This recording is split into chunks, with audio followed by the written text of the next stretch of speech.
Hello, xin chào tất cả mọi người nhá. Mình là Sùng Vừ. Ừm, cái kênh YouTube của mình thì mình lập được hơn 1 năm, 2 năm rồi, gần 2 năm rồi. Thế nhưng mà mình cũng up vài cái video vớ vẩn trong đó nhưng mà không có tương tác nên là không có người xem ấy. Nhân tiện đây thì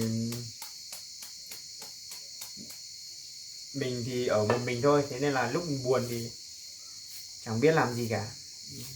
Vừa mới nghĩ ra là mình thử làm YouTube xem là có ai xem mình không. Nếu như ai vô tình vào kênh của mình thì hãy nhớ là đăng ký một cái đăng ký và cho like một like cho mình nhá. Khổ thật các bạn ạ, một mình ở một nhà khổ thật. Nếu như là mình có tuổi rồi thì không sao, như kiểu là cũng chắc là như nào, nhưng mà bây giờ mình cũng không gọi là trẻ rồi, thế nhưng mà mình cũng chưa già, thế nên là đôi lúc thì mình cảm thấy tủi thân. Ăn uống một mình ăn uống thì cảm giác nó không được ngon miệng.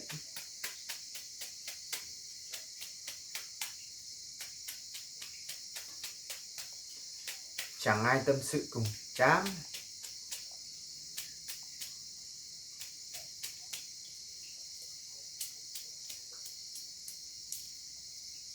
Bố mình thì không may mắn, mất hồi mình 5 tuổi rồi, mình không nhớ mặt bố luôn. Còn mẹ mình thì vẫn vẫn ở với mình, nhưng mà không ở cùng nhà với mình, nhưng mà vẫn còn. Bố mẹ cũng già, nếu bố mà ở chưa mất thì bố cũng già, năm mấy 60 tuổi. Mình là con út, không hẳn là con út nhưng mà gần là con út luôn. Đôi khi mà mình mở máy này, mình nói chuyện trong máy ấy, thì giống như thằng tự kỷ ấy, đúng không? Nhưng mà thôi vậy. Mình thì hay nói chuyện thì thầm một mình ấy. Nhiều khi người ta thấy, người ta tưởng mình bị làm sao ấy. Bây giờ là đang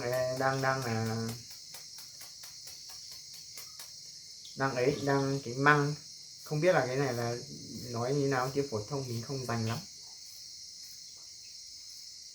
nhưng mà cái này cái tre, không hẳn là cái tre, cái trúc không phải, đúng là cái trúc, không phải cái trúc, cũng dạng dạng dòng dòng đấy.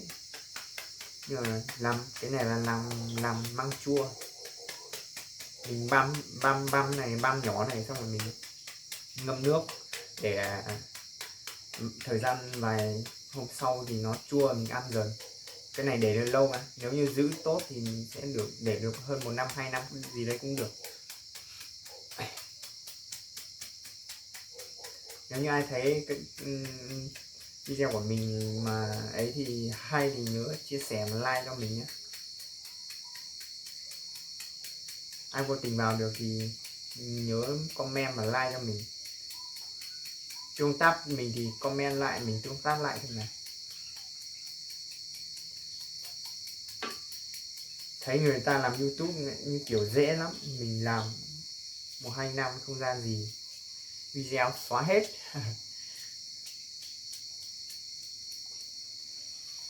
Chán, người yêu chưa có, ở một mình chán vãi lìn.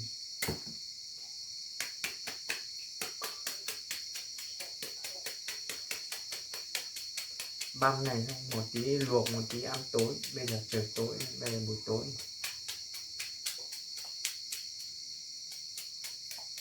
Luộc xong là vớt lại xào. Cái này là món rừng thôi, cái này là ở dưới thành phố là không có đâu.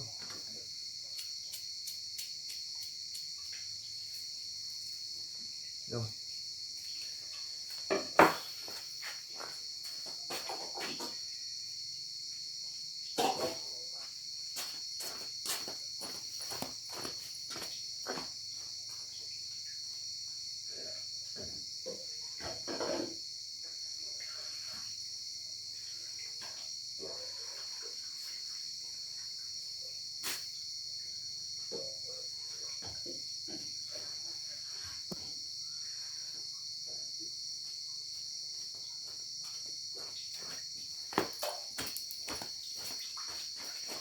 Này bỏ một tí này xào, không phải luộc, luộc cho nó chín thì vẫn lại xào nó không có cái vị là chát chát hay là gì gì như kiểu măng tươi ấy, nước tươi ấy.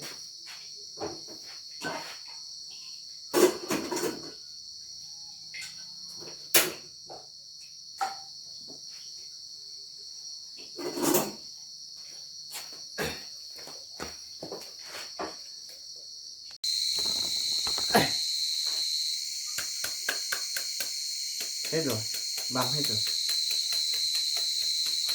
Băm xong này là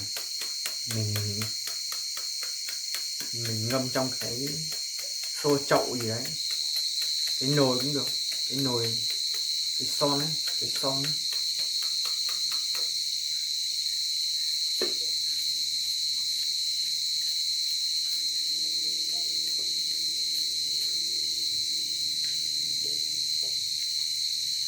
Ngâm thì ăn dần, như kiểu là người miền núi, như kiểu là họ không có cái gì bảo quản ấy, không có tủ lạnh các thứ, như kiểu lúc trước không có thì người ta phải bảo quản bằng cách này, với lại bằng cách ngâm chua này, ăn dần.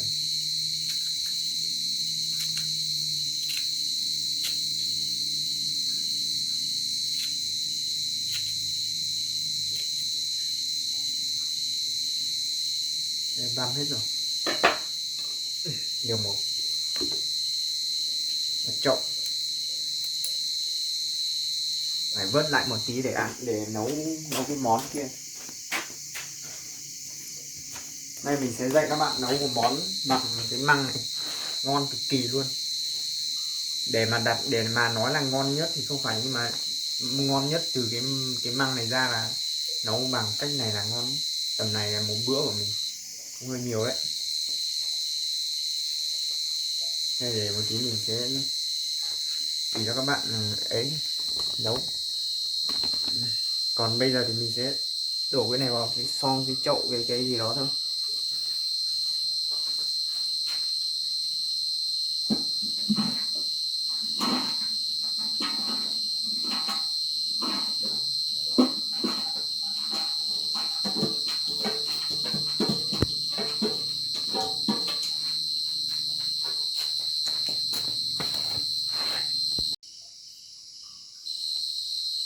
Đây, cái măng vừa nãy mình luộc xong này, xong rồi, chín rồi, xong lại vớt ra xào. Còn đây là mình ngâm trong đây nhá, mấy hôm bữa nó chua là lấy ăn dần. Này loa, một mình không biết làm gì thì ấy, nghe nhạc. Mình là người dân tộc Mông nhá, lấy bếp ga rồi bếp củi không đốt nữa, ở nhà bội bề quá, một mình thôi, nên là trước kia nuôi lợn nên là cái nồi nấu cán lợn, nhưng mà bây giờ thì không nuôi rồi nên là để như vậy. Ok, xào măng thì xào với hành, cái bể nước này, cái hành này, cái cây bên này, cây không tốt này, đấy luôn này đi, để hôm bữa nó mưa là nó sẽ phát triển lên thôi mà. Ê, nhà một mình bội bề lắm.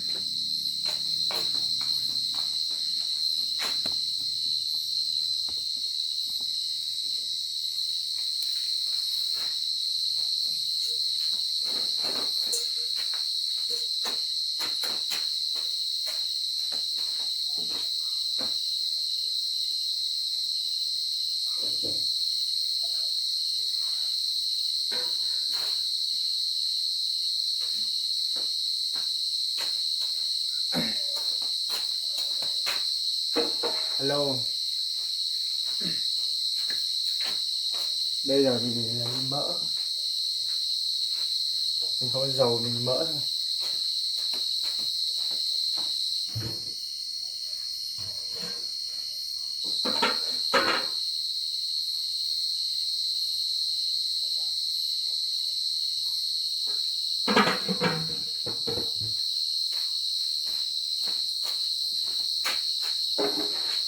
Ok, vớt cái nước này ra.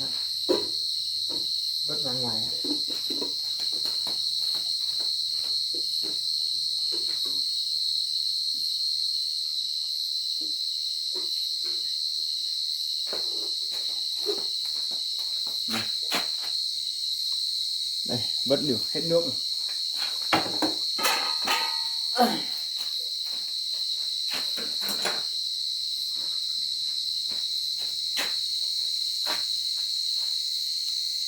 Bây giờ là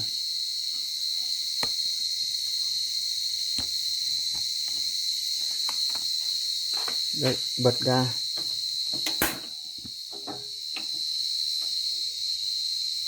Đây muối đã. Đây muối, hỏi mỗi muối. Nhỏ thôi.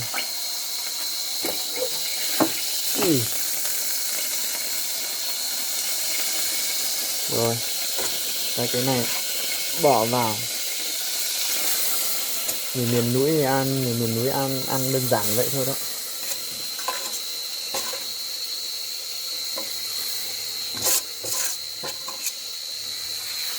Đây, đảo đều cho nó cái mỡ nó đều vào trong, ngấm vào trong cái măng.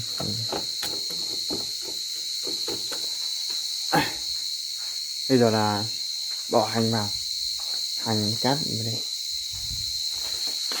Đây, dùng tay luôn.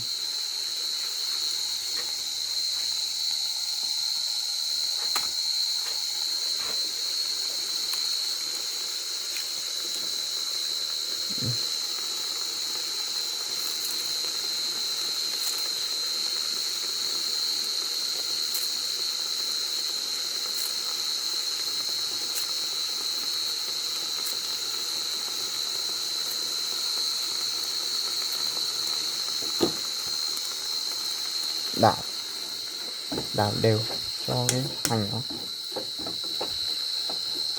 Ok, đây mì chính.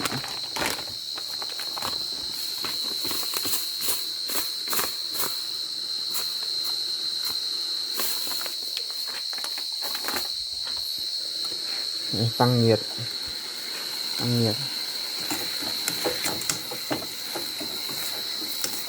Thôi vậy thôi, gần được rồi.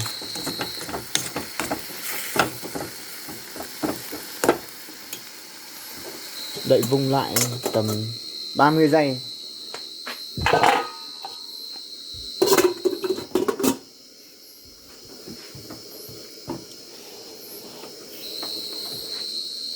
Người ở miền núi như vậy, nghèo khó vậy đó.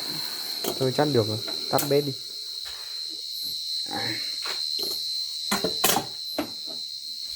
Mình một mình thì ăn đơn giản vậy thôi. Đây là thóc cũng sẵn hết rồi. Mời cả nhà ăn cơm nhá. Đây là cơm trắng, một cốc nước,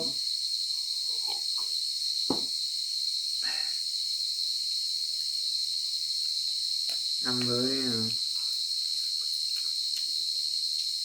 với măng này. Một bữa tối đầy sự dân dã của người miền núi. Cái này là đường đấy, có những buổi ăn cơm với muối rồi, ăn với ớt rồi, ăn với gừng.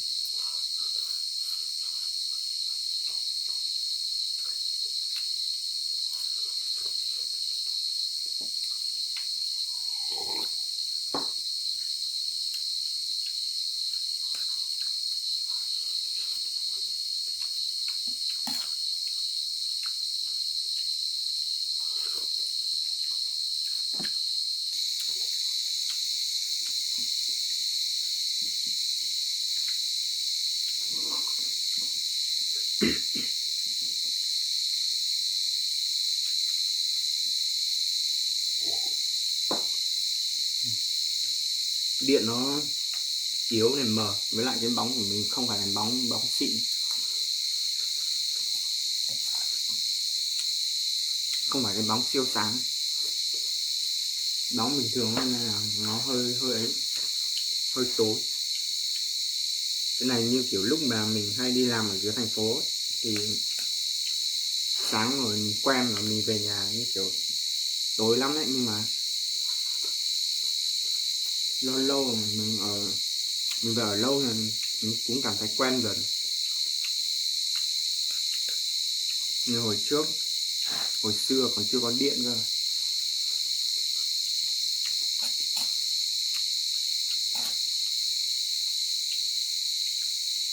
Ăn một miếng này nhiều lúc nghĩ nó tủi thân.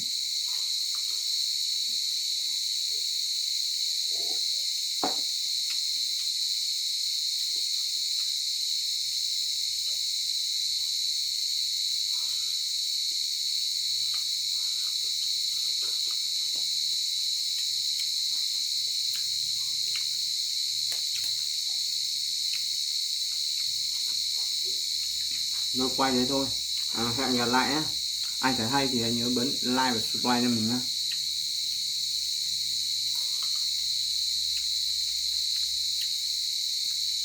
Nãy quên mất, nãy bảo là nấu cái món gì nhỉ?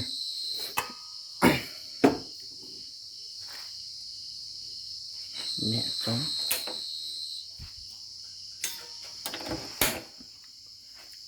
Món này thì chắc là như kiểu người miền xuôi không biết nấu đâu, chỉ người miền núi, người một số người như kiểu người thiểu số ấy mới biết nấu thôi. Này mình đun nước như này thì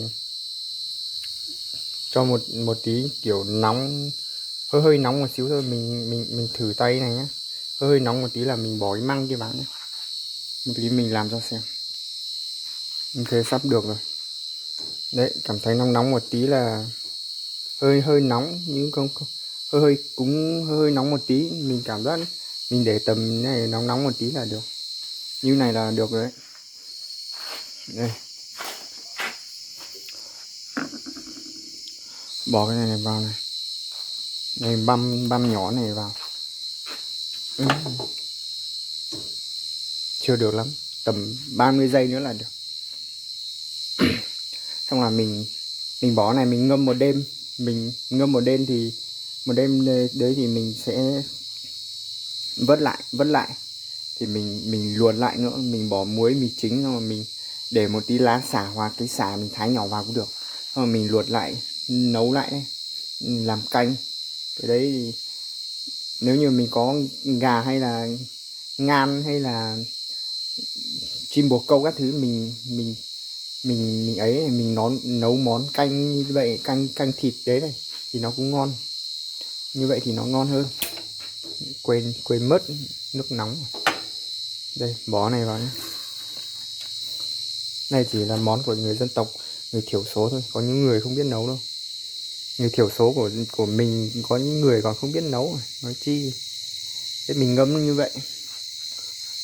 vậy thì một đêm, mai mình luộc, mai mình vớt cái nước này ra, mình lấy mình luộc lại, xong rồi cho lá xả vào, bỏ muối mì chính vào. Nếu như dưới nói đấy, có ngan vịt hay là gà bồ câu thì mình cắt tiết như chín đấy, mình cắt tiết thì mình nấu canh, mình như kiểu băm rồi đấy, thịt băm nhỏ cứ vào là ngon. Thôi kết thúc video nhé, hẹn gặp lại các bạn nhé, nhớ like và subscribe cho mình nhé.